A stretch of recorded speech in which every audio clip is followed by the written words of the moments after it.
I thought I had found the one. 3 years with Cassandra and I was ready to spend forever with her. The engagement dinner was supposed to be our celebration, surrounded by family and friends, toasting to our future. But something in her eyes that night warned me things were about to go very wrong. I just did not realize how wrong until she opened her mouth in front of everyone who mattered to us. Before we dive into what happened that night, let me know where you are watching from in the comments below. Hit that like button and subscribe if you want to hear more stories about standing up for yourself when people cross the line. Trust me, you will want to stick around for how this one ends. Cassandra and I met 3 years ago, at a barbecue thrown by a mutual friend. It was one of those perfect summer afternoons in June, the kind where the sky stretches endlessly blue, and the air smells like charcoal and freshly cut grass. I was nursing a beer by the grill when she walked up, introduced herself, and immediately made a joke about my questionable grilling technique. She was a graphic designer with this infectious laugh and sharp wit that could cut through any awkward silence.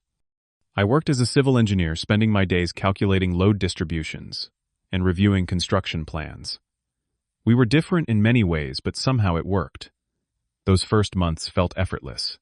We discovered we both loved hiking the trails up in the mountains every other weekend, challenging ourselves to reach new peaks. We would cook together on Sunday evenings, experimenting with recipes. Neither of us had any business attempting laughing when the smoke alarm went off for the third time. She was independent, funny, intelligent. I fell hard and fast. My friends noticed the change in me.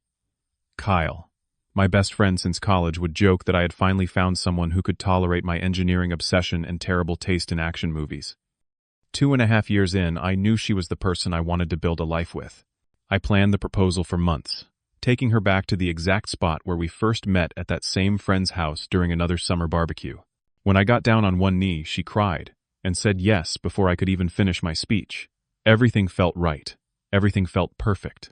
But around 2 months before our engagement dinner, something shifted. It started small, the kind of thing you tell yourself not to worry about.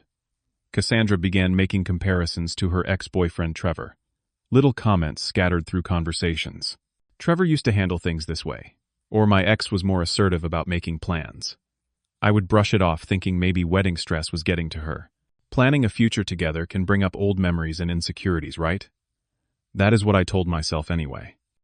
Then she started spending more time with a new group of friends from her old company. She would come home later and later, sometimes past midnight, smelling like wine and cigarettes, even though she claimed she did not smoke anymore. When I asked about her night, she would give vague answers and change the subject. One evening, she came home particularly tipsy, stumbling through the door around 2 a.m. As I helped her to bed, she mumbled something that made my blood run cold. I wonder if I am settling. I asked her what she meant the next morning, but she laughed it off, claiming she did not remember saying anything like that. But I remembered. Those words stuck with me like a splinter I could not pull out. The engagement dinner was scheduled for a Saturday evening in early October. Her parents had insisted on hosting it at this upscale Italian restaurant downtown, the kind of place with white tablecloths, crystal glasses, and a wine list thicker than most novels. Robert, her father, was a successful real estate developer who liked showing off his wealth in subtle ways. Her mother, Patricia, ran a boutique in the affluent part of town. They were nice enough people, but I always felt slightly out of place around them. My background was simpler. Dad worked as a mechanic his whole life, hands permanently stained with grease and pride. Mom taught elementary school, shaping young minds for 30 years before retiring. We were comfortable but never wealthy. I grew up understanding the value of hard work and honest living. The guest list included about 40 people. Both our families, close friends, a few of Cassandra's co-workers, and some of her childhood friends. I bought a new suit for the occasion, navy blue, with a crisp white shirt. I wanted to make a good impression to show everyone that I was worthy of their daughter, their friend. When I arrived at the restaurant that evening, my parents were already there, looking slightly uncomfortable in the fancy surroundings but smiling warmly when they saw me. Dad straightened his tie nervously. Mom gave me a tight hug and whispered that she was proud of me. Cassandra arrived 15 minutes later in a stunning red cocktail dress that hugged her figure perfectly. She should have taken my breath away. But when our eyes met across the room, something felt off. Her smile did not quite reach her eyes. There was a coldness there I had never seen before, or maybe I had just refused to see it until now. She walked over, kissed my cheek briefly, and immediately turned to greet other guests. My stomach twisted with unease, but I pushed the feeling down and tried to focus on being a good host. The evening started pleasantly enough. Guests arrived, mingling over appetizers and cocktails. The restaurant had reserved a private room for us, decorated with soft lighting and autumn flowers. Conversations flowed easily. My Uncle Tom was telling his usual embarrassing stories about me as a kid.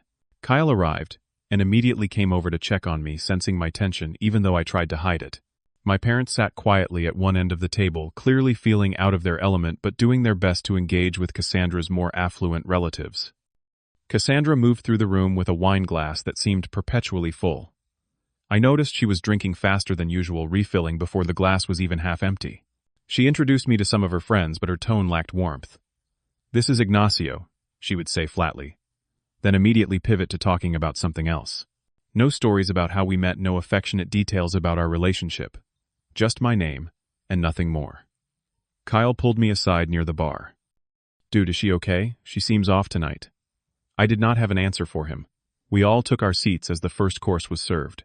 I was positioned at the head of the table with Cassandra beside me, our families and friends spreading out on either side.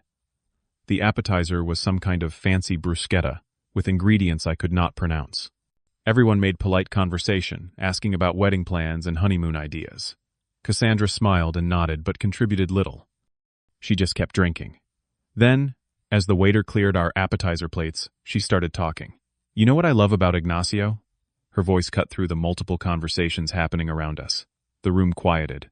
"He has these adorable little quirks, these things that make him so dependable." The way she said dependable made it sound like an insult. I forced a smile, unsure where this was going. "He is always fixing things around the house. A leaky faucet, a squeaky door hinge. He is very handy that way." She paused, taking another sip of wine. "Too bad he cannot fix everything." A few people laughed awkwardly, unsure if this was meant to be funny or cutting. I felt heat rising in my cheeks but tried to laugh along, thinking maybe she was just nervous and the joke came out wrong. Kyle shot me a concerned look from across the table. My mother's smile faltered. But Cassandra was not finished. "You know what they say, right? It is not about the size of the boat, but the motion of the ocean." She let that hang in the air for a moment. Several guests shifted uncomfortably. "Well, let us just say, we have been working on the motion. A lot. Like a whole lot." The laughter that followed was sparse and uncomfortable. Most people looked down at their plates, suddenly very interested in the breadbasket. I felt like I had been slapped. Was she really making jokes about our intimate life in front of 40 people, in front of my parents, in front of hers? "Honey, maybe we should talk about something else." I tried to redirect gently, keeping my voice low and calm, even though my heart was hammering. She turned to me with eyes that seemed both glassy from alcohol and sharp with something meaner. "Oh, come on, we are all adults here. Cannot we be honest?" She addressed the room again. "Honesty is important in a marriage, right? That is what everyone always says." Stephanie, one of Cassandra's childhood friends, tried to intervene. "So have you two decided on a honeymoon destination? Yet I heard you were considering." But Cassandra talked right over her. "You want to know something funny?" She was slurring slightly now. "Trevor, my ex. He was always so confident. Never had any." She waved her hand, vaguely insecurities. "Some men just have that natural swagger, you know. They walk into a room and everyone knows they belong there." She looked at me pointedly. "Some men have to work harder at it." The table had gone completely silent. You could have heard a pin drop on the carpet. Kyle stood up abruptly. "Cassandra, I think that is enough." His voice was firm but not aggressive. Robert, her father, leaned forward from his seat. "Sweetheart, this is not appropriate. Maybe you should have some water." Patricia looked mortified, her face pale, but Cassandra ignored them all. The alcohol had loosened something mean inside her, or maybe it had just revealed what was always there. "Why are you all acting so uptight? We are celebrating honesty tonight, right? An honest commitment between two people." She laughed, but it was an ugly sound. Honestly committing to someone even when they are not quite what you hoped for. That takes real love, does it not? I felt every eye in that room on me. Some looked sympathetic. Others looked embarrassed for me. A few looked angry on my behalf. My mother had tears forming in her eyes. My father's jaw was clenched so tight, I thought his teeth might crack. I started to stand, planning to excuse myself and leave this nightmare behind, but Cassandra was not done destroying me yet. "Where are you going, babe?" She stood up too, swaying slightly, raising her wineglass high. "I want to make a toast first. Come on, everyone, raise your glasses." Most people did not move. A few lifted their glasses reluctantly clearly, wishing they were anywhere else. To my wonderful fiancé, Ignacio, a man with gold-tier devotion. She paused dramatically, that cruel smile spreading wider. But let us be real here. Bargain bin equipment. The words hit like a physical blow. For a second I could not breathe. I could not think. The room erupted in scattered gasps. Someone dropped their fork. 2 guests stood up and quickly left the room. Stephanie covered her mouth in shock. Kyle looked ready to flip the table. My mother was openly crying now, and my father had stood up, his face red with fury. But I did not yell. I did not curse. I did not cause a scene beyond the one she had already created. Instead, something cold and clear settled over me. I walked slowly toward her, my footsteps deliberate and measured. The room watched in absolute silence. When I reached her, I held out my hand, palm up. My voice came out steady and quiet, which somehow made it more powerful than any shout could have been. "Give me the ring." She blinked, confusion cutting through the drunken haze. "What?" "The ring, Cassandra. Give it back to me. Now." "Ignacio, I was just joking around. Cannot you take a joke?" Her voice had changed, panic, creeping in at the edges. She looked around the room as if searching for someone to back her up, but found only disapproving faces and shocked stares.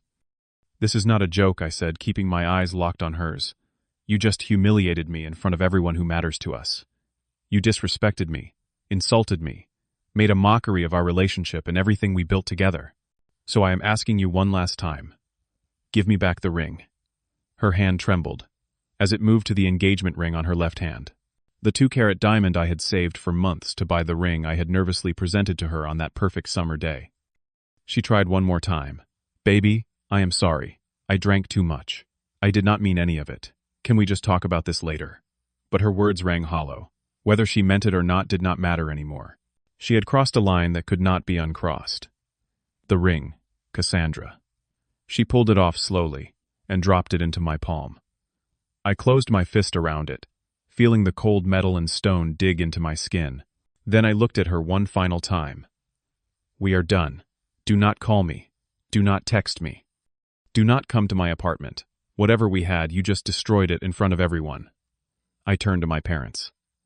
"Let us go." My father immediately moved to my mother's side, helping her up as she dabbed at her tears with a napkin. Kyle was already grabbing our coats. As the 3 of us walked toward the exit, I could hear scattered whispers behind us, but I did not look back. I did not want to see Cassandra's face, or her parents' shame, or the wreckage of what should have been a celebration.